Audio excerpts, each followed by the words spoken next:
Hi guys, welcome to our my channel. అందరు ఎట్లున్నారు? బాగున్నారా? చాలా రోజులైంది యూట్యూబ్లో లాంగ్ వీడియో పెట్టక. మరొక్కసారి మీకోసం ఒక మంచి టెంపుల్ వ్యూస్ని మేము ముందుకు తీసుకురావడం జరిగింది. అది ఎక్కడో లేదు, మన అస్సాంలోని దిబ్రూగఢ్ ప్రాంతంలో. ఇది చాలా చాలా చాలా బాగుందండి. నేను వెళ్ళి చూశాను. సో మీకు కూడా ఆ అనుభవాన్ని మీకు షేర్ చేయాలని ఒక వీడియో తీసి మీతో పంచుకోవడం జరుగుతుంది. సో ఈ వీడియో ఖచ్చితంగా మీకు నచ్చుతుంది. వీడియోకి ఎట్లా నచ్చినట్లయితే మీరు సబ్స్క్రైబ్ చేయడం మాత్రం మర్చిపోవద్దు.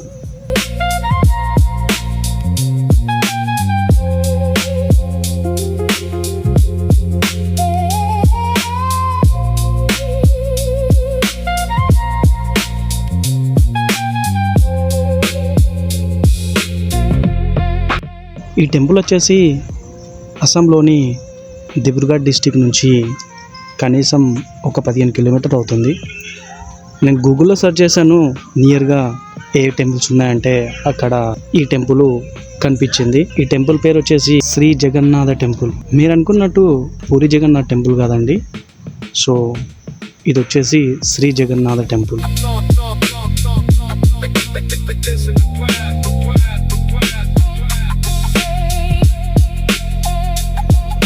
ఇక మాకు ఎలాగో సండే హాలిడే ఉంటుంది కాబట్టి నేను ర్యాపిడో బుక్ చేసుకొని అక్కడికి వెళ్ళాను. అక్కడ వెళ్తూ ఉంటే పక్కన మన సైడు ఎలాగో వరి పంట వేసుకుంటాము, ఇక్కడ చాపత్తి ట్రీస్ అనగా టీ గార్డెన్ వీళ్ళకే ఒక ముఖ్యమైన జీవనాధారంగా ఈ పంట వీళ్ళకు ఉంటుంది. డిస్టిక్ అంటారు కానీ ఇక్కడ అంత డెవలపింగ్ అనేది లేదు, ఏదో విలేజ్ లెవెల్లో ఉన్నట్టుగా ఉంటుంది. మన సైడు తినడానికి తిండి లేకపోయినా కానీ ఖచ్చితంగా వాళ్ళు ఉండడానికి మంచి మంచి ఇల్లు అనేది ఉంటుంది. సో ఇక్కడైనా ఎంత ఉన్నా చూడడానికి అంత డెవలపింగ్ ఏరియా మాత్రం కాదు. కానీ ఈ టెంపుల్ మాత్రం డెఫినెట్లీ చాలా చాలా బాగుంటుంది. సో అందుకనే నేను మరీ ఇక్కడికి రావడం జరిగింది.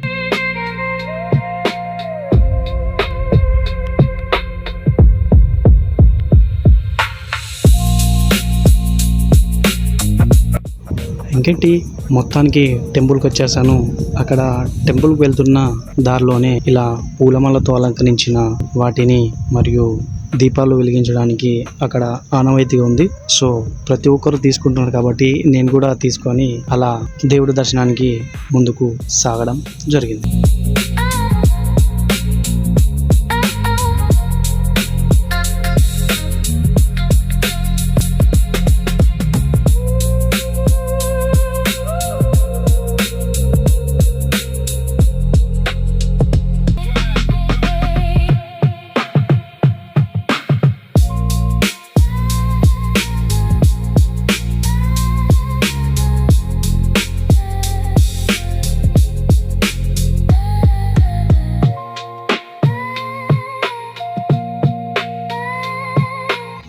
కానీ నిజానికి చాలా బాగుందండి.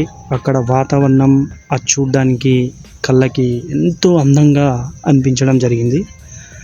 సో నేను అక్కడికి వెళ్ళడం మెయిన్ ఇంపార్టెంట్ ఏంటంటే ఆ టెంపుల్స్ని ఆనాటి కాలంలో నిర్మించిన కట్టడాలు చాలా నాకు కనువిందుగా అనిపించాయి. సో అందుకనే నేను వెళ్ళడం జరిగింది. సో అక్కడికి వెళ్ళాను. మొత్తానికి నేను దేవుడి దర్శనానికి వెళ్తూ ఉంటే అక్కడ కరెక్టు 9 గంటలకి దేవుడిని మొదటి పూజ ఏర్పాటు జరుగుతుంది. సో నేను కొంచెం ముందుగా వెళ్ళాను. అక్కడికి వెళ్ళిన తర్వాత అయ్యగారు అన్నారు, కొంచెం వెయిట్ చేయండి, దేవుడి ఇంకా గుడి ఓపెన్ చేయలేదు, సో చేసిన తర్వాత మీరు దర్శనం చేసుకుందరని నేను అక్కడ అది పెట్టేసి అక్కడే నిల్చుండడం జరిగింది. మళ్ళీ కొంచెం బయటికి వచ్చి మీకు అందరికీ మరొకసారి ఈ వ్యూస్ను చూపించడం జరిగింది. సో నిజంగా చెప్తున్నా అండి, చాలా చాలా బాగుంది. మీరు ఎప్పుడైనా అక్కడికి వెళ్ళాలని అనిపిస్తే ఖచ్చితంగా ఇదే కాదు, ఇంకా చాలా టెంపుల్స్ ఉన్నాయి. సో మీరు అక్కడ సెర్చ్ చేసుకొని మరి వెళ్ళాలని కోరుకుంటున్నాను. ఇక మొత్తానికి దేవుడికి హారతి ఇవ్వడానికి అక్కడికి పంతులు వచ్చి గుడి తలుపులు ఓపెన్ చేయడం జరిగింది. ఓపెన్ చేసిన తర్వాత అక్కడ హారతి ఇవ్వడానికి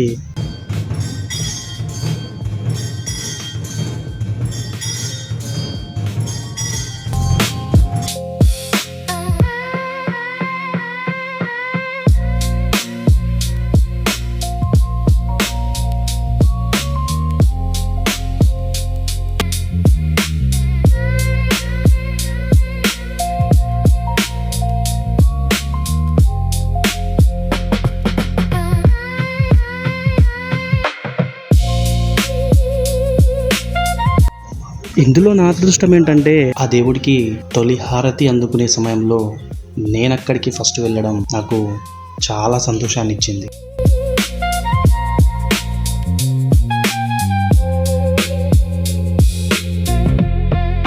ఇక్కడ ఇదే టెంపుల్ కాకుండా చుట్టుపక్కల ఒక 3-4 టెంపుల్స్ ఒక్కొక్క దేవుడిది ఉన్నాయి. సో ప్రతి ఒక్కటి కూడా మీతో పంచుకుంటాను. కానీ నిజానికి చెప్తున్నానండి, చాలా చాలా వ్యూ మాత్రం చాలా బాగుంది. నాకైతే ఆ కట్టడాలు, ఆ లొకేషన్, ఆ వెదర్ కళ్ళకి చాలా బాగా అనిపించింది.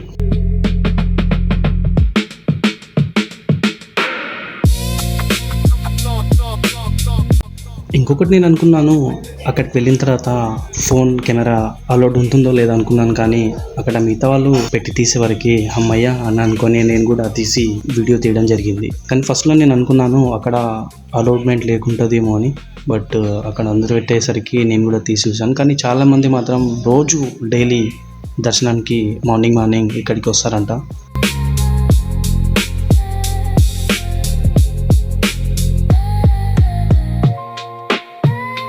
అక్కడ పక్కనున్న చిన్న చిన్న గుళ్ళు అని చెప్పాను కదా ఇందాక, అవి మీకు చూపిస్తాను. అవి కూడా చాలా బాగున్నాయి. ప్రతి ఒక్క దేవుడు టెంపుల్స్ ఉన్నాయి. ఒకసారి మీరే చూడండి ఎలా ఉన్నాయి ఆ టెంపుల్స్ అనేటివి. ఆ ఆకారముల కట్టడాలు, ఎక్కడో పురాణ కాలంలో శిలాలతో కట్టినటువంటి టెంపుల్స్ లాగా ఎంత బాగున్నాయి చూడండి. అక్కడ వెదర్ మాత్రం వెరీ కూల్గా ఉంది. ఆ రోజు ఎండ లేదు. సో నేను వెళ్ళడం కూడా నా అదృష్టమే. చూడండి ఎలా ఉన్నాయి. అలా దర్శనం చేసుకొని లెఫ్ట్ సైడ్లోకి వచ్చేసరికి ఇక్కడ మనకి లక్ష్మీ మందిర్ టెంపుల్ కనబడుతుంది. ఇక్కడ కూడా దర్శించుకున్నాను.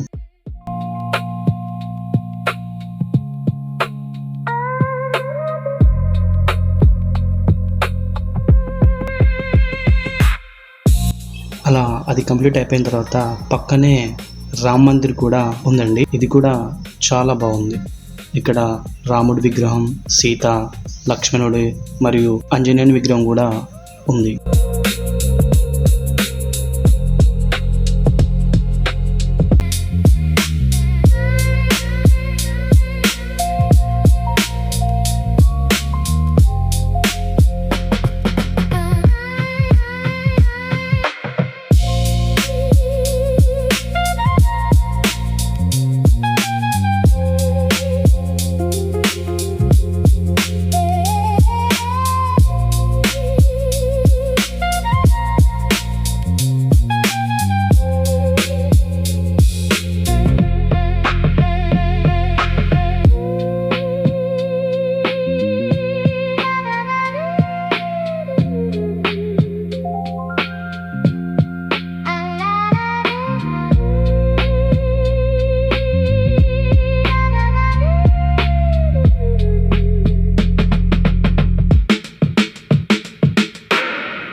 అక్కడ నుంచి ఇంకాస్త ముందుకు వెళ్తే ఇక్కడ మరొక టెంపుల్ ఉందండి. అదే భీమ్లా మందిర్, అంటే భీమ్లా దేవి టెంపుల్. ఇది కూడా చాలా బాగుందండి. ఇది ఫస్ట్ టైం నేను చూడడం భీమ్లా దేవి అనే మందిర్ని. ఇక్కడ చూడడం నాకు చాలా బాగా అనిపించింది. అలా ఇంకాస్త ముందుకు వెళ్తుంటే పక్కన శివ మందిర్ అని కూడా ఉందండి. శివలింగం మరియు నంది విగ్రహం కూడా ఇక్కడ ఉంది.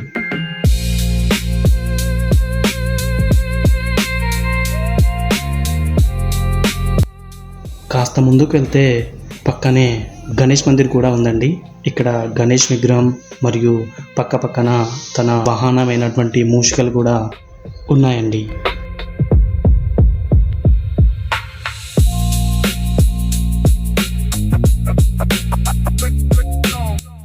ఇక చిట్ట చివరగా హనుమాన్ మందిర్ టెంపుల్ అండి. హనుమాన్ మందిర్ టెంపుల్ కూడా ఇక్కడ ఉంది.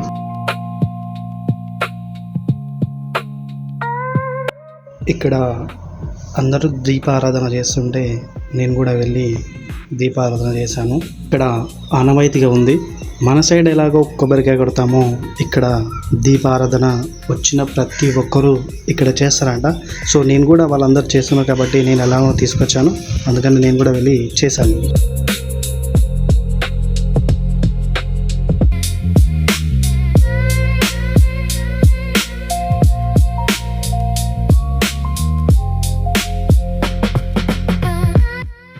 సో మొత్తానికి దేవుడి దర్శనంతో పాటు అక్కడున్న గుళ్ళని మీకు చూపించడం జరిగింది.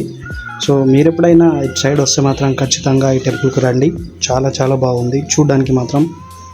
చాలామంది పబ్లిక్ వస్తారంట, బట్ ఆ రోజు సండే కాబట్టి నేను మార్నింగ్ వచ్చాను. సో మార్నింగ్ టైంలో ఎవరు లేరు. So afternoon and evening night టైంలో కూడా ఇక్కడ చాలా పబ్లిక్ వస్తూ ఉంటారంట. సో ఫైనల్గా అక్కడ మా దర్శనం కంప్లీట్ చేసుకొని తిరిగి వెనక్కి రావడం జరిగింది. సో ఫైనల్గా చూసారు కదా ఫ్రెండ్స్, ఇలాంటి వీడియోలు నా జర్నీ టైంలో ఎక్కడైనా కనిపిస్తే ఖచ్చితంగా మీతో షేర్ చేసుకుంటాను. ఇలాంటి మరిన్ని వీడియోలు మిస్ కాకుండా ఉండాలంటే మా ఛానల్ని సబ్స్క్రైబ్ చేయడం మాత్రం మర్చిపోకండి. Thank you for watching.